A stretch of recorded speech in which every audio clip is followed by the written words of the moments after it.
Hola guys, welcome back to my channel. My name is Roxanne. If it's your first time here, then welcome. I want to talk to you guys about the books that I read in the month of April. what was the month that just passed? April. I actually was pretty successful in my reading this past month, I think. I started using Overdrive for the first time ever. I went and I got a library card and I've been using their Overdrive account, and that helped with my reading a lot. So yeah, let's get right into it. I actually have them all right here. Okay. Nope. No, I have them. Okay. So I don't remember the order that I read these in. I think this one was first, but I read Loose Woman by Sandra Cisneros. She has been called the patron saint of the Latina feminist, and I definitely agree with that, especially with like the Chicano movement or and like just that identifying type of feminist. They love her, and for a good reason. She's absolutely amazing. She has just done great things for literature and for women, and just she's awesome. I love her. And so previous to this one, I had read, I've said it before, I mentioned it before, and I mentioned it in my last top 5 Wednesday video. I read The House on Mango Street, and now I read Loose Women, which is a collection of poems by her, and I loved it. She is not someone I was just watching, if I find the video I'll link it down below, but they were saying that she isn't the type of poet or like writer, when she's writing poetry, to give you a lot of context and sort of immerse you in the story. You're just kind of put in the middle of it, and her writing feels very, very personal, and sometimes it can feel like you're on the outside looking in, but when you find those poems that hit you as well, they are just amazing, and they come with a punch, and she does not hold back. They are sexual, they're sensual, they're at times vulgar, but I love them. Oh my gosh. So I didn't get on 100% with all of them, because like I said, sometimes I was just like, I'm not really sure what the fuck you're talking about, but it sounds beautiful, so I'm gonna go with it, sure. But I mean, so good. So I gave this one like a 4 or 5 out of 5, I don't remember, but I loved it. It was awesome. The nonfiction that I read this past month was The Dispossessed: Chronicles of the Desterrados of Colombia by Alfredo Molano. This book is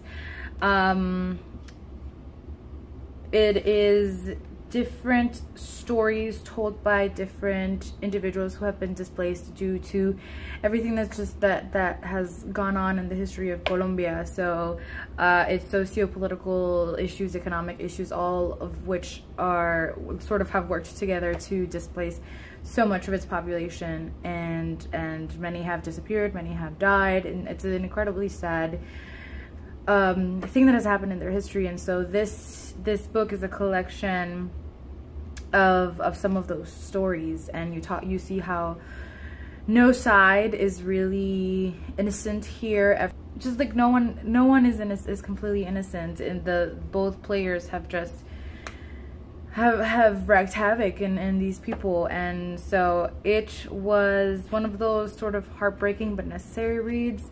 Some of the stories, they didn't flow as well, and I don't know if that was the way that they were transcribed or translated, or the way that they were told initially. And I mean, that's just the way that I got on with them. Maybe not really any fault of the writer himself, but there's like a genre of writing, especially very present in Latin American literature, called testimonials or testimonies, and this is kind of what that falls under. It's just people telling their story, and I found it powerful and moving. The writing, I sort of like had some issues with at times, but overall what I got out of it was great. And so yeah, I gave this one like a 3.5 out of 5 stars. Then I got I don't remember which one I read next. Whatever. I got the audiobook, or I didn't get, but the audiobook for the Aristotle and Dante Discover the Secrets of the Universe by Benjamin Elie de Science became available, and so I reread this one just in one day. It was great to hear Lynn narrate it. I must be completely honest and say that I didn't enjoy it as much the second time around. I think it might have been just because my reading has changed. I like now to have a little bit less dialogue and more sort of I love his writing. I love how sort of like beautiful and he makes like flowery writing, I guess, or he has like flowery writing, I guess some people would say it, and I enjoy that a lot, and I wish I would have gotten more of that than dialogue. I didn't realize how much because I was able to listen to this in like 5 hours, and it's because there's just so much dialogue that the book goes by so quickly, and I've found that I like that less and less the more that I read, at least at this point in my life. So I liked it a little bit less than I did the first time, but overall I still love the story as a whole. So I think it's, you know, it's still one of my favorites. Definitely one of my favorites, YA for sure. Then during the cozy reading nights, which I participated in this year, I read and listened to Station 11 by Emily St. John Mandel, and I loved it so much. I found it to be like an odd little book that was just beautiful, and it took me places, and it was beautifully written, and it was like a very quiet story, like very quiet and unassuming, that just like let you get immersed in it, and I loved it so much. I really want to pick up, I think she has written some mysteries which I really want to pick up. The only thing that I sort of didn't like was towards the end. I felt it got a little bit like very convenient, especially some particular scenes I thought were a bit too convenient, and so that prevented me from giving it like a full 5 out of 5 stars. But my god, I loved this book so much. The narrator was absolutely amazing. It has a split timeline, so you sort of go back and forth, and then some of the chapters are interviews. Oh, this is upside down. Some of them are still upside down. Some of them were very short. It was a good sort of mix of different types of chapters and stuff, and I really loved it, and I've been thinking about it so much since I read it. So I think it definitely I think has been one of my favorite reads of the year for sure, and it's just one of those books that I really think is gonna stick with me. I can't talk about it enough. Like I said, the only sort of fault that I found in it was that there was a little bit of at the end that was a little too convenient, but oh, this book has found a place in my heart for sure. Then I read The Education of Margot Sanchez. I actually think I read this one before Station 11, but whatever. This book I am probably going to do a full review on. I have some things that I want to say about it. I ended up giving it like it's probably like a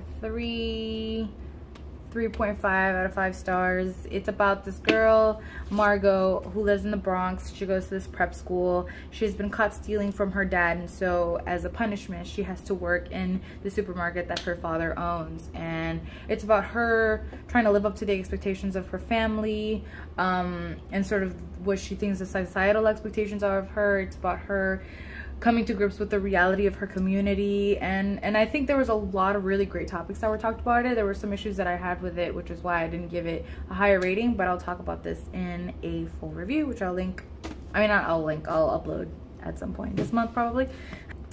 I have been reading The Goldfinch by Donna Tartt for months and months, and I finally finished it. I got the audiobook for it also from Overdrive, and that helped me get back into the story and finish it. This Donna Tartt writes absolutely beautifully. She really immerses you in her story. She really is able to paint those pictures of what the scene is that she's trying to create, and I thought that was great. I thought the character development was amazing. The only thing was I personally didn't really connect to the story.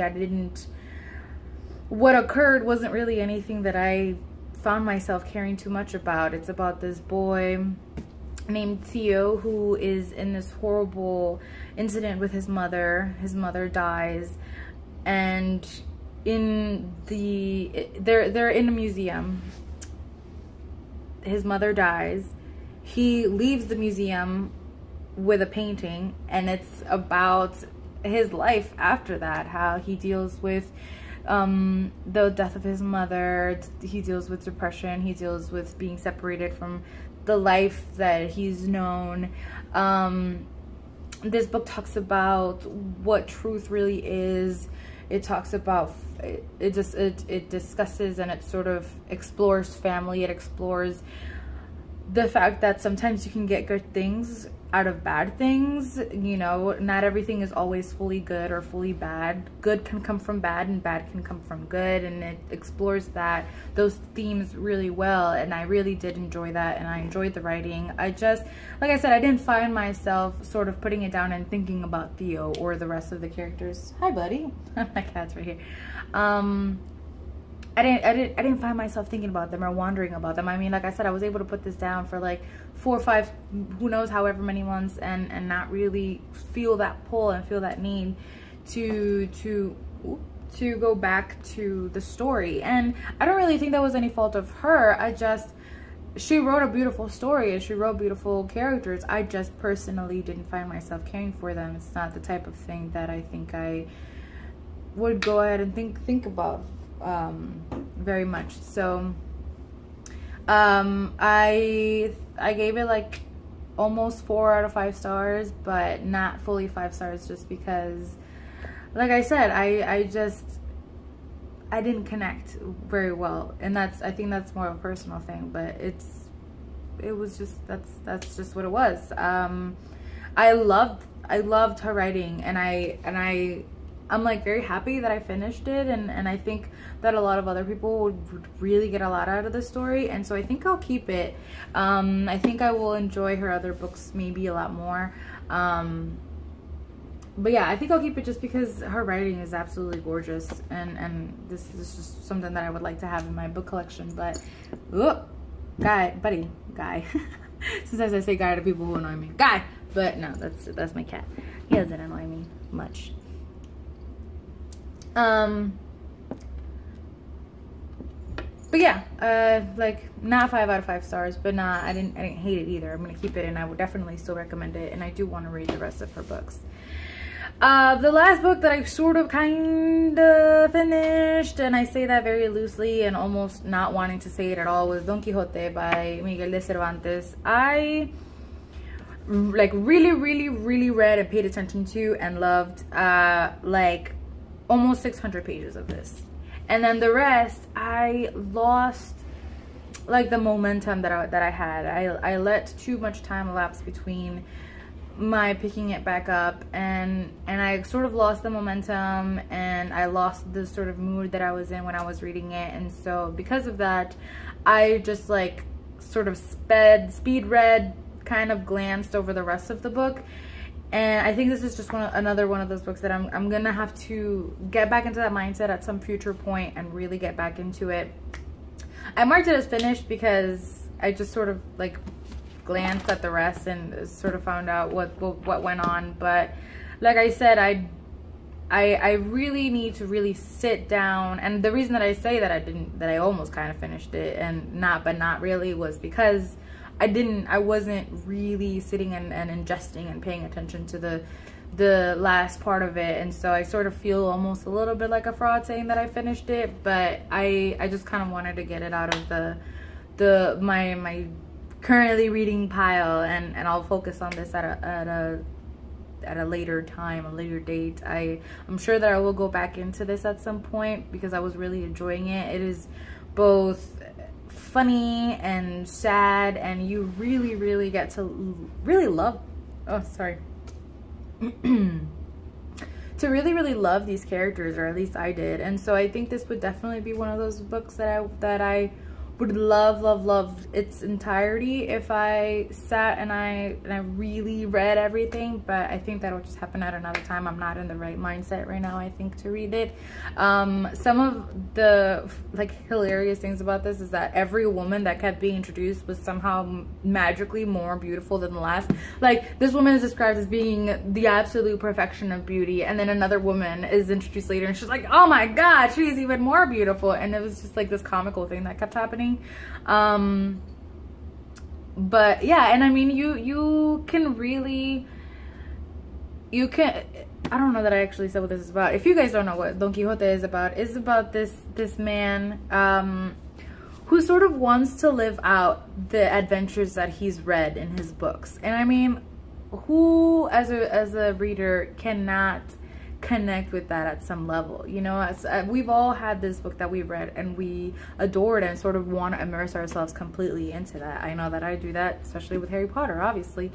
And so he, in his head, is the knights of his adventure books, and he has a squire, and he is out to find justice in the world and to save damsels in distress, and to, you know, just bring his services into society and into his community and into the world. And I found that so endearing because I was able to relate to that as a reader.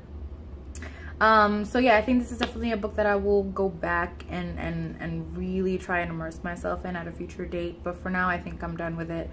I got the feeling that I would give it like a 4 out of 5 stars. That would be my rating, and so that's what I'm going with. That's what I put on Goodreads when I put it as read and finished.